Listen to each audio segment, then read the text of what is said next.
বালি থেকে আরামবাগ একদিনের এই ট্রেন জার্নিটা আসলে আমার কাছে একটা শুধু যাত্রা ছিল না, ছিল কিছু অনুভূতির গল্প। শুরুটা হয়েছিল অনেক প্ল্যান নিয়ে। ভেবেছিলাম জানলার পাশে বসে সুন্দর সুন্দর প্রাকৃতিক দৃশ্য, নদী সবকিছু ক্যামেরা বন্দি করব। কিন্তু সবকিছু তো আর আমাদের মতো করে হয় না। সেদিনও হলো না।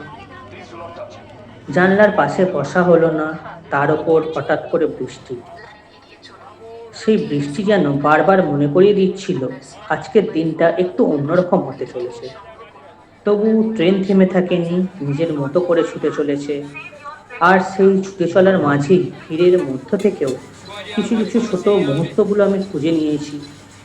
কখনো কখনো ভেজা প্ল্যাটফর্ম, কখনো ঝাপসা হয়ে যাওয়া বাইরের দৃশ্য, সবকিছু যেন একটু অন্যরকম অনুভূতি দিচ্ছিল। হয়তো সেই পারফেক্ট শটগুলো পাওয়া হয়নি, কিন্তু যেগুলো পেয়েছি সেগুলো একদম রিয়েল। কোনো সাজানো নয়, কোনো প্ল্যান করা নয়, যেমন ছিল ঠিক তেমনি।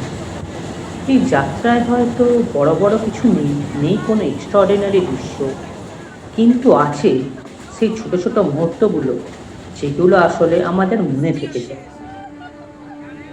শেষ পর্যন্ত বুঝলাম সব যাত্রা সুন্দর দৃশ্য দিয়ে নয়, কিছু কিছু যাত্রা সুন্দর হয়ে ওঠে তার অসম্পূর্ণতার জন্য।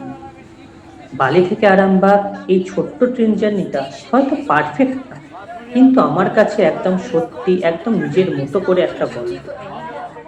হ্যাঁ, অবশ্যই যাওয়ার আগে চ্যানেলটা সাবস্ক্রাইব করবেন। আমি আরও নতুন নতুন ভিডিও নিয়ে খুব শীঘ্রই আপনাদের কাছে হাজির হব।